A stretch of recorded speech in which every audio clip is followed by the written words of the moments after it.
In front of me is LENOVO Idea Tab Pro, and today I would like to show you how you can switch on and use keyboard Clipboard.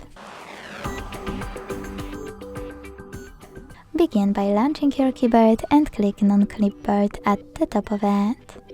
Now use the switcher at the top right corner to activate it, and go back thanks to this arrow at the top left one.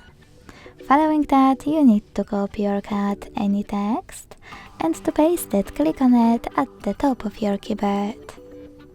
To paste it later on, click on Clipboard and tap on your text here.